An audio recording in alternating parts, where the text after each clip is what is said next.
Hello guys, welcome to our YouTube channel this is Google. आज के video में बात करने वाले हैं insurance regulatory and development authority of India की तरफ से आपकी वैकेंसी निकली है। असिस्टेंट मैनेजर की वैकेंसी रहने वाली है। Insurance regulatory and development authority of India एक स्टैट्यूटरी बॉडी है जो कि आपके under an act of parliament के थ्रू बनाई गई है। इसके अंदर आपकी 49 पोस्ट रहने वाली हैं असिस्टेंट मैनेजर की on the open competition basis. तो इसके अंदर हम डिटेल में डिस्कस करने वाले हैं क्या आपका एलिजिबिलिटी क्राइटेरिया रहता है, कौन कौन अप्लाई कर सकते हैं, क्या सिलेक्शन प्रोसेस रहने वाला है। तो सब कुछ जानने के लिए वीडियो के अंत तक बने रहिएगा एंड देर नहीं करते हुए let's know about it guys. तो सबसे पहले बात कर लेते हैं आपकी पोस्ट की। जो पोस्ट है असिस्टेंट मैनेजर की रहने वाली है। इसमें आपकी अनरिजर्व की 21 वैकेंसीज, ईडब्ल्यूएस की 4, ओबीसी की 12, एससी की 8 और एसटी की 4 वैकेंसी के साथ 49 वैकेंसीज के अंदर रहने वाली है। जो आपका टेंटेटिव शेड्यूल है रिक्रूटमेंट का, वो आपका लास्ट डेट इसके अंदर अभी 28 सितंबर 2024 दिखा रहा है। गाइज आपके पास टाइम थोड़ा कम है तो जल्दी से अप्लाई कर लीजिए। इसके बाद फेज़ 1 का ऑनलाइन प्रीलिमिनरी एग्जामिनेशन जो कि आपको बता दिया जाएगा, वो हम पूरा प्रोसेस डिस्कस कर लेंगे।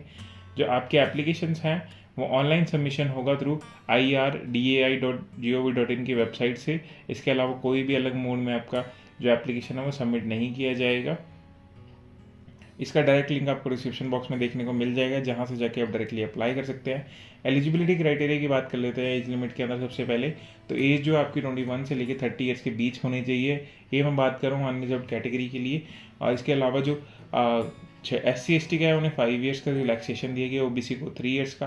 पीडब्ल्यूडी कैटेगरी के अंदर पीडब्ल्यू SC/ST को 15 ईयर्स का, पीडब्ल्यूडी ओबीसी को 13 ईयर्स का और पीडब्ल्यूडी जनरल और अनरिजर्व्ड को आपके 10 ईयर्स का रिलैक्सेशन दिया गया। सर्विसमैन को 5 ईयर्स का रिलैक्सेशन दिया गया इसके अंदर। एजुकेशन क्वालिफिकेशन के अंदर बात कर लेते हैं तो जो आपकी वैकेंसीज आपको देखने को मिल रही थी वो आपके अलग अलग डिसिप्लिन वाइज डिवाइडेड है। इसके अंदर आपकी एक्चुरियल के अंदर 5 वैकेंसी रहने वाली है, जिसमें graduation with minimum 60% marks and 7 papers passed of IAI as per 2019 curriculum. Finance के अंदर 5 वैकेंसी रहने वाली। सेकंड नंबर पे graduation with 60% mark and ACA या AICWA या ACMA या ACF या CAFA के अंदर आप किसी में क्वालिफाइड होने चाहिए। थर्ड नंबर पे आपके पास है लॉ की वैकेंसी, इसमें 5 vacancy bachelors degree in law का रखिए, आप एलिजिबल हैं। फोर्थ नंबर पे IT की वैकेंसी है, जिसमें बैचलर्स डिग्री इन इंजीनियरिंग, जिसमें इलेक्ट्रिकल इलेक्ट्रॉनिक्स या इलेक्ट्रॉनिक्स एंड कम्युनिकेशन या IT या CS या फिर सॉफ्टवेयर इंजीनियरिंग के साथ अगर आपने मास्टर्स इन कंप्यूटर एप्लीकेशन कर रखी है या फिर आपने bachelors degree in any discipline with the post graduation qualification in computers या इंफॉर्मेशन टेक्नोलॉजी में कर रखा है तो आप इसमें एलिजिबल रहने वाले हैं। फिफ्थ नंबर पे आपके पास आता है रिसर्च की वैकेंसी, इसमें अंदर रहने वाली है, जिसके अंदर आपके मास्टर्स डिग्री और या फिर आपने 2 साल का पोस्ट ग्रेजुएशन डिप्लोमा कर रखा है इन इकोनॉमिक्स या इकोनोमेट्रिक्स या फिर क्वांटिटेटिव इकोनॉमिक्स या फिर मैथमेटिकल इकोनॉमिक्स या फिर इंटीग्रेटेड इकोनॉमिक कोर्स या फिर स्टैटिस्टिकल या फिर मैथमेटिक्स, आपके अप्लाइड स्टैटिस्टिक्स एंड इन्फॉर्मेटिक्स, तो आप एलिजिबल रहने वाले हैं। जर्नलिस्ट के आपके 24 वैकेंसी हैं। ग्रेजुएशन अगर आपने किसी भी ब्रांच से कर रखे हैं तो आप इसमें एलिजिबल रहने वाले हैं। नेक्स्ट आपका सिलेक्शन प्रोसेस डिस्कस कर लेते हैं। सिलेक्शन प्रोसेस के अंदर आपका फेज 1 के अंदर सबसे पहले ऑनलाइन प्रीलिमिनरी एग्जामिनेशन रहने वाला, जो कि ऑब्जेक्टिव टाइप रहेगा।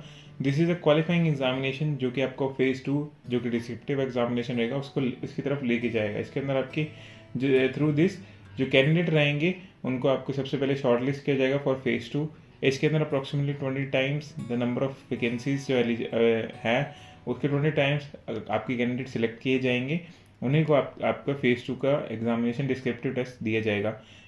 फेज 3 जो है आपकी कंप्राइजिंग ऑफ 3 पेपर है, जिसके अंदर पेपर 1, पेपर 2 और पेपर 3 है। और इसके बाद आपका फेज 3 के अंदर इंटरव्यू रहने वाला है। इसमें आपके candidate for actual finance, law, IT, research और जर्नलिस्ट स्ट्रीम इसके अंदर फेज 3 इंटरव्यू के लिए based on aggregate marks obtain phase जो आपका फेज 2 का पेपर 1, पेपर 2 और पेपर 3 है उनके बेसिस पे किए जाएंगे। इसी के अंदर जो आपका फाइनल सिलेक्शन जो रहने वाला है फेज 2 और फेज 3 यानी डिस्क्रिप्टिव एग्जामिनेशन और इंटरव्यू के बेसिस पे जो आपका एग्रीगेट बनेगा मेरिट लिस्ट उसी के बेसिस पे तैयार की जाएगी। अब डिटेल में हम समझ लेते हैं आपका फेज 1 के अंदर क्या रहने वाला है, जो कि प्रीलिमिनरी एग्जामिनेशन, जिसके अंदर reasoning, English language, quantitative aptitude, quantitative आपकी जो आपकी जनरल अवेयरनेस है, 40 क्वेश्चन 40 मार्क्स के रहने वाले हैं।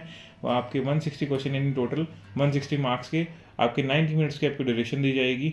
इसके अंदर जो है आपका बाइलिंगुअल रहने वाला है एग्ज़ाम, जो कि हिंदी और इंग्लिश दोनों लैंग्वेज में रहने वाला है। आपकी नेगेटिव मार्किंग रहने वाली है, 1/4 मार्क की आपकी नेगेटिव मार्किंग रहने वाली है इसके अंदर।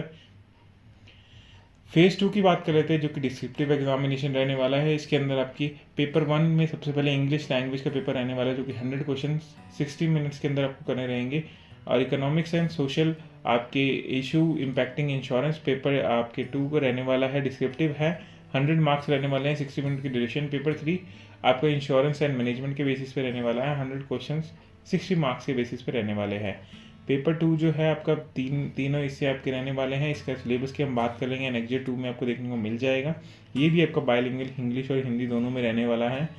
जो आपका इंग्लिश लैंग्वेज का पेपर है वो सिर्फ आपको इंग्लिश में प्रोवाइड किया जाएगा। पेपर 3 जो इंटरव्यू रहने वाला है, इंटरव्यू के अंदर आपकी सब्सिक्वेंटली जो पेपर 2 में जो कैंडिडेट क्वालिफाई होंगे, शॉर्टलिस्ट होंगे, उन्हें ही पेपर 3 के लिए बुलाया जाएगा। इसके अंदर आपका हर ब्रांच का आपका एग्जाम ऐसे इंटरव्यू रहने वाला है। पे स्केल की बात कर लेते हैं, तो पे स्केल के अंदर आपका जो है स्टार्टिंग बेसिक पे आपका 44,500 पर मंथ रहने वाला है। इसके ऊपर जो आपका allowances, DNS allowance, house rent allowance, qualification allowance, city compensatory allowance, grade allowance, other allowances मिला के आपकी जो अप्रॉक्सीमेटली सैलरी रहने वाली है वो मंथली 1,46,000 आपकी ये सैलरी रहने वाली है। काफ़ी अच्छी खासी सैलरी है गाइस। इसके अंदर सारे आपके पर्क्स मिला के आपको ये फाइनल सैलरी मिलने वाली है। तो गाइस आप इसमें अगर क्वालिफाई करते हैं तो आप इसमें ज़रूर अप्लाई कीजिएगा, काफ़ी अच्छी वैकेंसी रहने वाली है इसके अंदर। एग्जामिनेशन सेंटर्स की बात कर लेते हैं, तो आपको जैसे स्क्रीन पे दिख रहा है हर स्टेट का आपका एग्जामिनेशन सेंटर इन्होंने सामने लिख रखा है। तो गाइस आप वीडियो पॉज करके आराम से देख लीजिएगा, आपको सारे के सारे एग्जामिनेशन सेंटर्स देखने को मिल जाएंगे। जिस भी स्टेट में आप एलिजिबल आप इसमें हैं उसमें आप अपना एग्जामिनेशन सेंटर चूज़ कर सकते हैं। फेज़ 2 के लिए जो आपके सेंटर्स हैं वो कुछ यही 4 सेंटर्स रहने वाले हैं गाइस। इसके अंदर 4 सेंटर के अलावा कोई और नहीं है, जिसमें हैदराबाद, कोलकाता, मुंबई और दिल्ली एनसीआर दिया गया है। एप्लीकेशन फ़ी की बात कर लेते हैं, तो application fee SC ST PWD के लिए 100 रुपीज़ रहने वाली है, जो कि सिर्फ इंटीमेशन चार्जेस रहने वाले हैं। Other than SC ST PWD उनके लिए 750 रुपीज़ रहने वाला है, जिसमें एग्जामिनेशन फ़ी और इंटीमेशन चार्जेस दोनों एडेड रहने वाले हैं। इसके बाद आपको एनेक्जर 1 में, जो कि इसी नोटिफिकेशन के एंड में आपको देखने को मिलेंगे, इसमें आपको एप्लीकेशन फॉर्म के जो फिलिंग के प्रोसीजर है वो सारे बताए गए हैं। गाइस आप वीडियो पॉज करके आराम से देख लीजिएगा, वीडियो लंबी हो रही है तो मैं इसको स्किप कर रहा हूँ। आपको ये सारा का सारा प्रोसेस आराम से देखने को मिल जाएगा। इसमें रजिस्ट्रेशन से लेके आपको फाइनल फीस पेमेंट तक कैसे आपको फॉर्म भरना है पूरा का पूरा लिखा गया है। इसे डाउनलोड करने के लिए आपको डिस्क्रिप्शन बॉक्स में जाना पड़ेगा, वहाँ इसका डायरेक्ट लिंक आपको देखने को मिल जाएगा, जहाँ पे जाके आप इसको डायरेक्टली डाउनलोड कर सकते हैं और पूरा का पूरा नोटिफिकेशन जो है पढ़ सकते हैं। इसमें पूरी की पूरी डिटेल दी गई है कि आपको फॉर्म भरने से पहले आपके पास क्या कुछ होना चाहिए, क्या कुछ आपको रिक्वायर्ड रहेगा। नेक्स्ट आपकी बात कर लेते हैं, एनेक्जर 2 के अंदर आपको सिलेबस देखने को मिल जाएगा। आपका जो डिस्क्रिप्टिव टेस्ट रहने वाला है, इसके अंदर आपका पूरा का पूरा सिलेबस भी मेंशन किया गया है। यहीं से हम आपको ये सारा का सारा आपको सिलेबस देखने को मिल जाएगा। और एनेक्जर 3 के अंदर जो आपकी फॉर्मेट्स रहने वाले हैं, सारे के सारे फॉर्मेट्स आपको यहीं देखने को मिल जाएंगे अलग अलग एनेक्जर के अंदर। ये आपके एनेक्जर 7 तक जाता है, इसके अंदर आपको सारे के सारे फॉर्मेट जो रिक्वायर्ड रहने वाले हैं वो मिल जाएंगे। तो गाइस आज की वीडियो में इतना रहने वाला है। अगर आपको कोई भी क्वेरीज है आप कमेंट बॉक्स में ड्रॉप कीजिए, वहाँ मैं आपका आंसर जरूर करूँगा। और अगर आपको वीडियो अच्छी लगी तो वीडियो को लाइक कीजिए, अपने दोस्तों के साथ शेयर कीजिए ताकि उन्हें भी नोटिफिकेशन के बारे में पता चले। और भूलिएगा नहीं हमारे चैनल को सब्सक्राइब करना और बेल आइकन प्रेस करना ताकि आपको हमारी आने वाली वीडियो की नोटिफिकेशन मिले सबसे पहले। Thank you so much guys, have a nice day, bye bye.